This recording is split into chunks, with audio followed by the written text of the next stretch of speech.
चलिए, आज फिर से एक नए वीडियो में आप सबों का स्वागत है। अम्ल क्षारक एवं लवण, एसिड, बेस एंड साल्ट, इसका हम लोग पार्ट 5 पढ़ रहे हैं, है ना। एक ही वीडियो में सारा कंटेंट नहीं डाल पाते हैं, आगे जाके देखेंगे। लेकिन फिलहाल आज हम लोग जो पढ़ेंगे वो अम्ल व क्षारकों की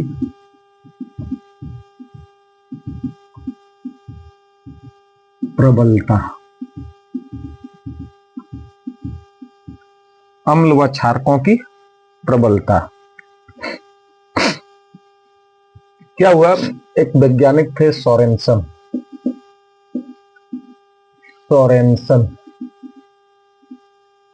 उन्होंने अलग अलग अम्लों पर जब एक्टिविटी किया तो उन्हें मिला कि कुछ अम्ल जो होते हैं वो ज्यादा तीव्र होते हैं, प्रबल होते हैं, और कुछ अम्ल जो होते हैं वो थोड़े से दुर्बल होते हैं, है ना। तो उन्होंने एक सार्वत्रिक सूचक बनाया। सार्वत्रिक सूचक क्या होता है? बहुत सारे अलग अलग सूचकों का एक मिश्रण होता है ना। सूचकों का मिश्रण होता है और उसमें उन्होंने हाइड्रोजन आयन की सांद्रता, हाइड्रोजन आयन की सांद्रता, इसको उन्होंने मापा कि कौन सा अम्ल या क्षारक जो है वो कितने प्रबल होते हैं और कौन दुर्बल होते हैं। तो उन्होंने एक नाम दिया पीएच। पीएच कहने का मतलब, पी का मतलब होता है पोटेंज। पोटेंज का मतलब तुषांश, जिसका अर्थ होता है शक्ति। क्या होता है? शक्ति। तो किसकी शक्ति? हाइड्रोजन की शक्ति। किसकी शक्ति? हाइड्रोजन की शक्ति, यानी कि हाइड्रोजन आयन की सांद्रता। हाइड्रोजन आयन की सांद्रता को उन्होंने मापने का सिद्धांत दिया, है ना। और उन्होंने क्या बताया कि किसी विलयन में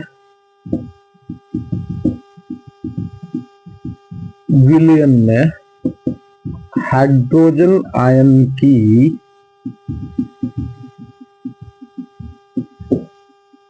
सांद्रता के ऋणात्मक लघुगणक को, ऋणात्मक लघुगणक को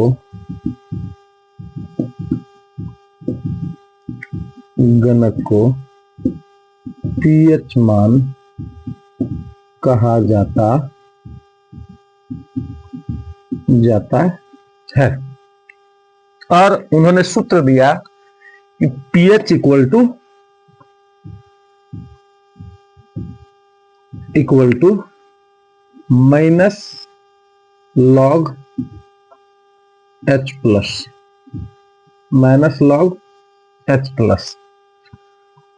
हम लोग H+ अगर ज्ञात हो तो उससे पीएच निकाल सकते हैं, और पीएच ज्ञात हो तो उससे H+ निकाल सकते हैं। जैसे इसका क्वेश्चन किस तरह से पूछता है कि यदि किसी विलयन में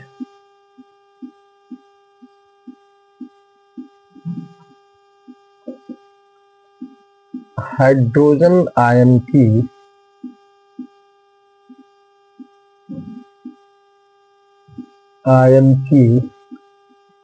सांद्रता 10 का पावर 7 है तो इसका पीएच मान ज्ञात करें। इसका पीएच मान ज्ञात करें। ध्यान दीजिएगा, इसमें ध्यान नहीं रखना है क्या दिया हुआ है। यदि किसी विलयन में हाइड्रोजन आयन की सांद्रता ऐसे भी दिया हुआ रहता है 1 इंटू 10 का पावर -7 है ना, है तो मतलब प्रति लीटर है, तो इसका पीएच मान ज्ञात करें।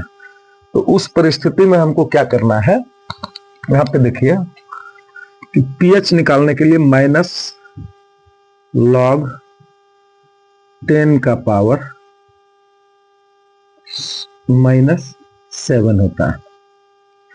अब log का नियम क्या होता है, अगर रहे log m का पावर n, नियम होता है log m का पावर n, तो क्या हो जाता है n log m। लघु गणक जब पढ़ेंगे हम लोग तो उसमें ये फॉर्मूला होता है, log m का पावर n रहे तो उसका मतलब हो जाता है n log m। तो उस परिस्थिति में हम क्या देखते हैं, ध्यान देना है, एक फॉर्मूला हम बताए log m का पावर n हो तो क्या हो जाता है n log m। अब यहाँ पे क्या देखते हैं, ध्यान दीजिएगा कि अगर इसको m माने, 10 को m माने और इसको n माने, तो ये आ जाएगा -7 और log 10।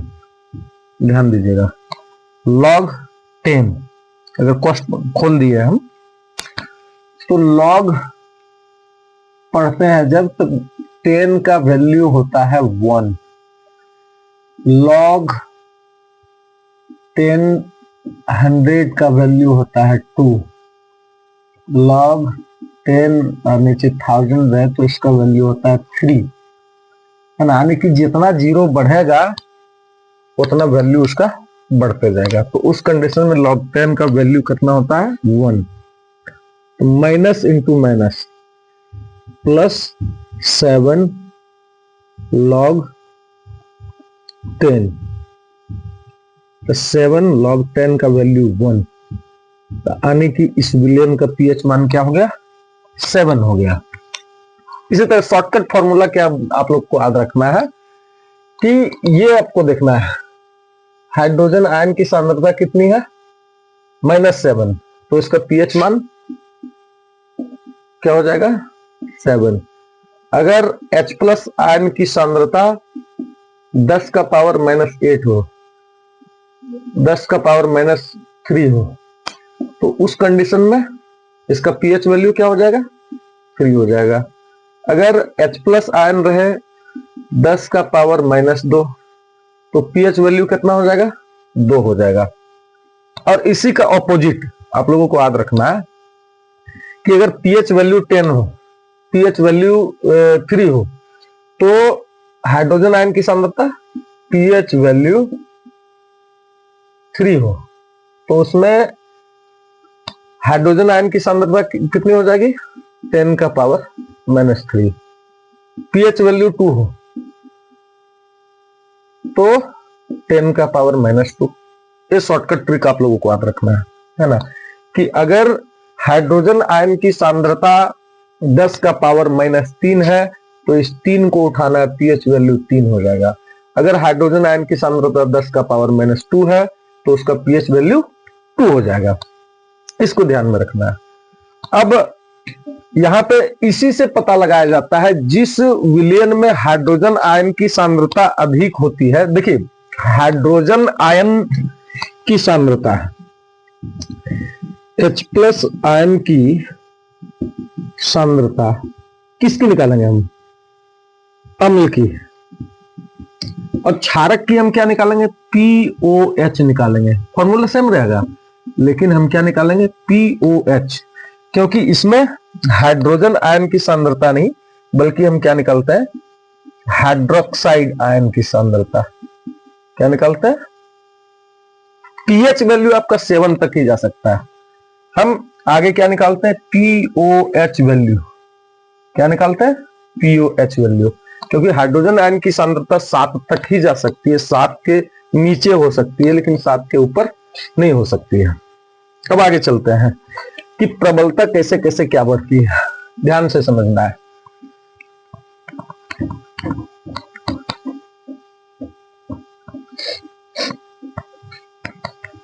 दो तीन पॉइंट को यहां पे याद रखिए।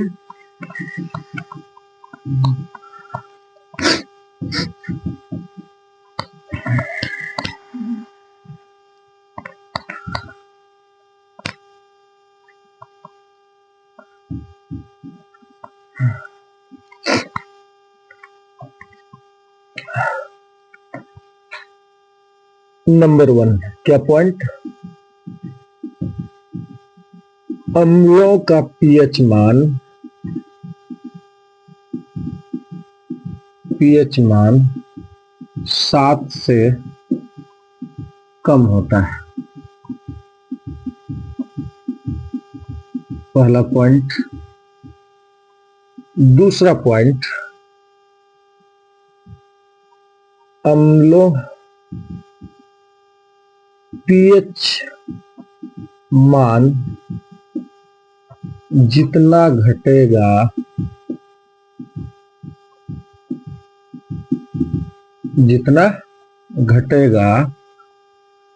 हाइड्रोजन आयन की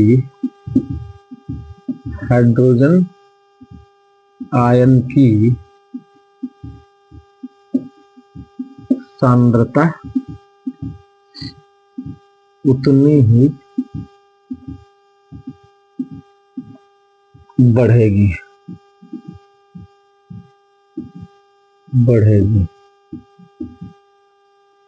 देखिए इसके थ्रू हम बताते हैं।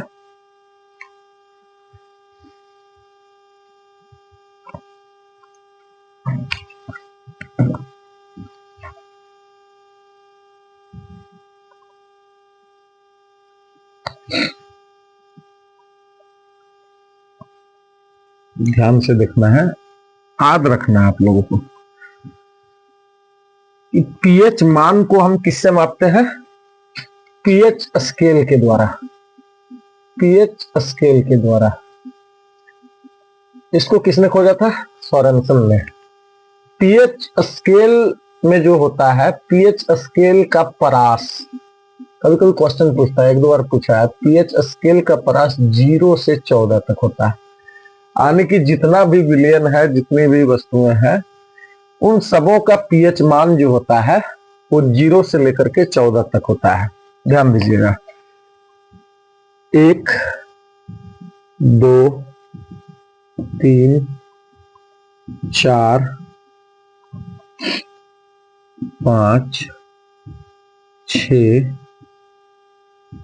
7, 8, 9, 10, 11, 12,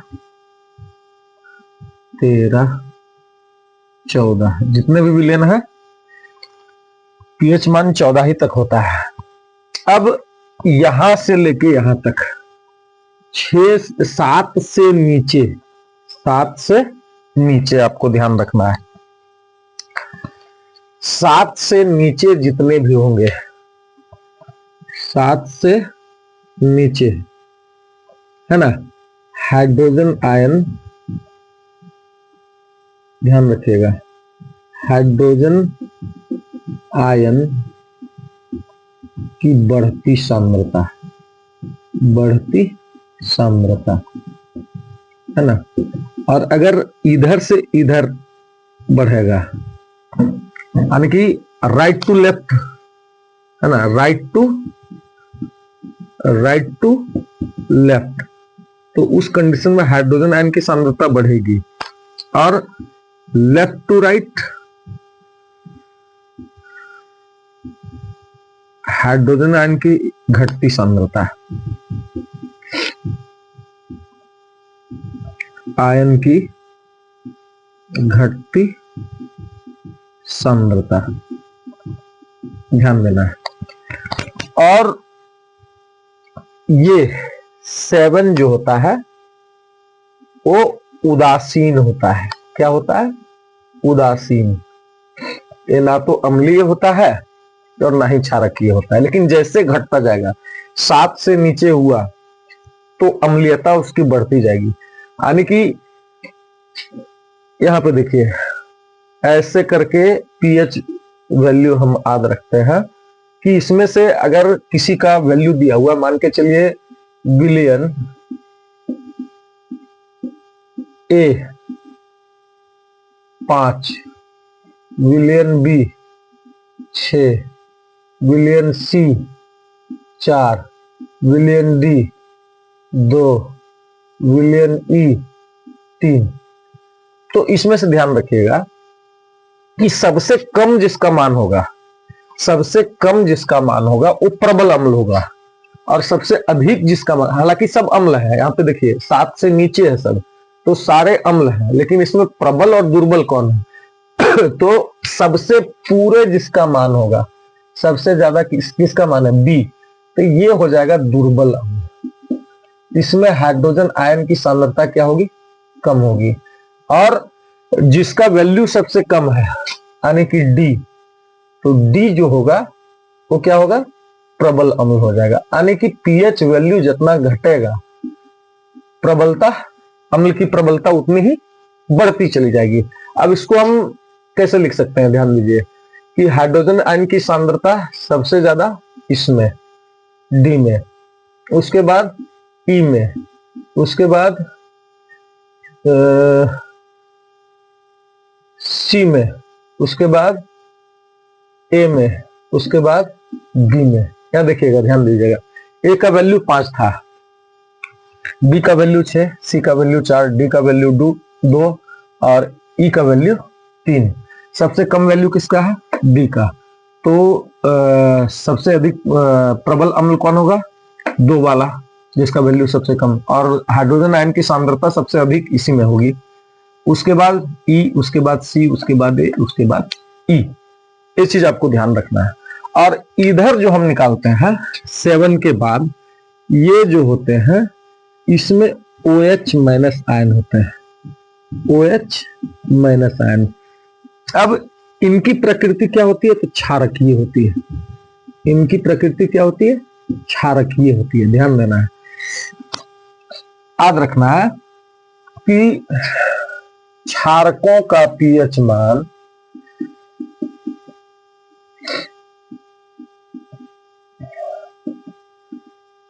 7 से अधिक होता है। पीओएच मान हो जाएगा अधिक होता है। तो ये चीज ध्यान रखना है कि पीएच वैल्यू जितना घटेगा अम्लीयता उतनी बढ़ेगी, और पीएच वैल्यू जितना बढ़ेगा उतना अम्लीयता घटेगी, है ना। और बीच वाला जो है वो उदासीन होता है। ये ना तो अम्लीय प्रकृति को प्रदर्शित करता है और ना ही क्षारकीय प्रकृति को प्रदर्शित करता है। तो इस तरह से हम लोग पीएच वैल्यू को याद रख सकते हैं। ध्यान देना है, अगर पीएच वैल्यू से किसी भी प्रकार का क्वेश्चन अगर पूछे तो ध्यान दीजिएगा इसमें क्या क्वेश्चन पूछता है। 1-2 क्वेश्चन हम बताते हैं। यदि विलियन A B C D E के पीएच मान क्रमशः 8, 1, 4, 7, 3 है, तो नंबर 1, कौन प्रबल अम्ल है? कौन प्रबल अम्ल है? पहला। दूसरा, कौन प्रबल क्षारक है? क्षारक है। तीसरा, कौन उदासीन है। और चौथा पूछ सकता है कि हाइड्रोजन आयन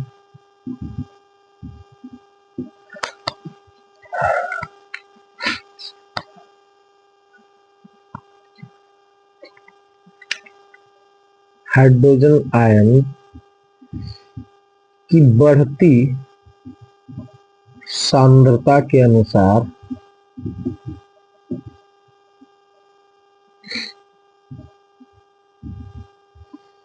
व्यवस्थित करें।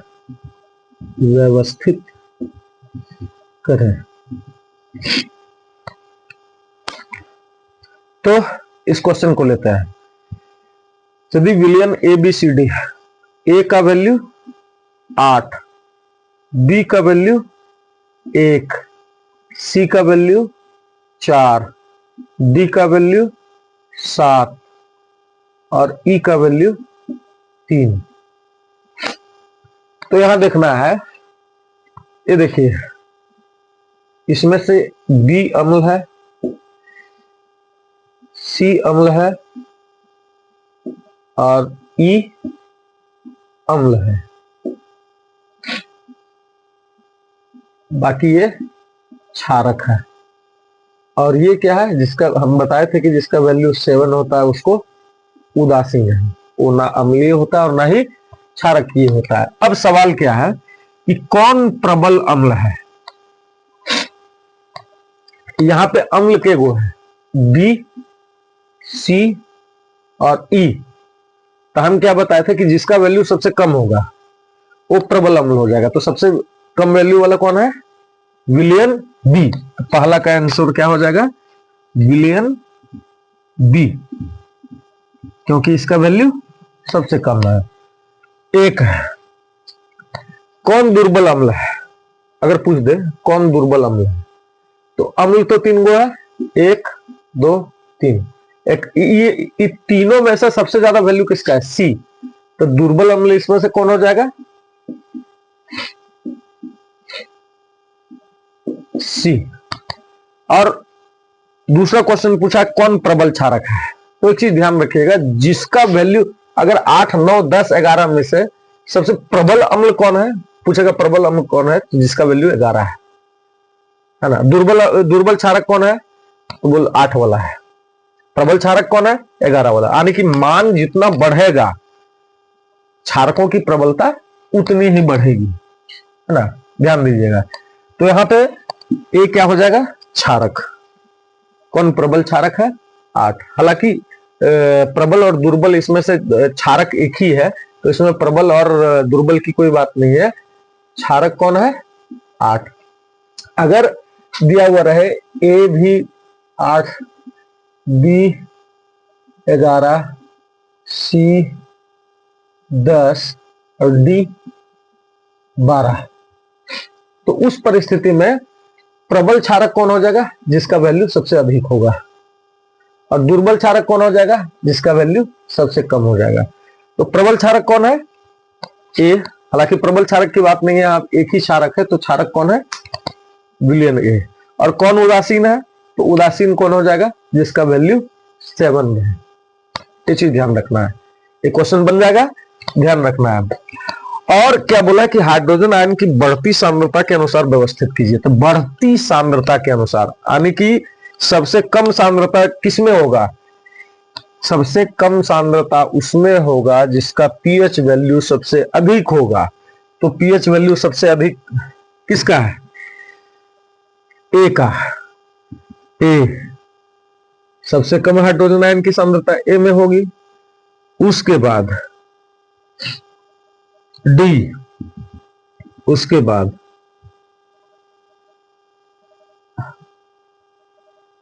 सी, उसके बाद एडीसी ई, उसके बाद बी। सबसे कम सांद्रता ए में है, उसके बाद बी में, उसके बाद सी में, उसके बाद यानी कि सबसे ज्यादा सांद्रता जो होगा वो बी में होगा, सबसे कम सांद्रता किसमें होगा, ए में होगा, ए से ज्यादा डी में, डी से ज्यादा सी में, सी से ज्यादा ई में, और ई से ज्यादा यानी कि सबसे ज्यादा बी में हाइड्रोजन आयन की सांद्रता होगी। तो इस प्रकार हम व्यवस्थित कर सकते हैं। ये एनसीईआरटी का भी क्वेश्चन है और परीक्षा के लिए बहुत ही उपयोगी है, इसको ध्यान में रखना है। अब अगली कक्षा जो हम लोगों की होगी वो पीएच से रिलेटेड कुछ क्वेश्चन पे, पीएच वैल्यू का क्या उपयोग है उसके बारे में हम लोग पढ़ेंगे। और हाँ, ध्यान रखें कि ये चैप्टर खत्म होने के बाद हम लोग इतिहास में चलेंगे, भारत में राष्ट्रवाद, उसको आगे बढ़ाएंगे। इसका प्रश्न उत्तर करवाने के पश्चात ध्यान दीजिएगा, आप लोग वीडियो बिना स्किप किए हुए देखें ताकि संपूर्ण जानकारी आप तक पहुंच सके। और अगर वीडियो में कोई नए हैं तो कृपया जल्द ही चैनल को सब्सक्राइब करें, बेल आइकन दबाएं ताकि सबसे पहला वीडियो आपके पास जाए। जब भी वीडियो बनाए हम तो उसकी सूचना आप तक मिल सके और हमसे जुड़ सके। हमसे जुड़े, हर सब्जेक्ट की किसी ना किसी तरह की जानकारी हम जरूर देंगे, आपके लिए फायदेमंद ही होगा। कुछ सीखेंगे, है ना, सीखेंगे और सिखाएंगे, इसी लक्ष्य को लेकर हम लोग आगे बढ़े हैं। आप चिंता ना करें, आप मेरे चैनल से जुड़े, सब्सक्राइब करें। धन्यवाद।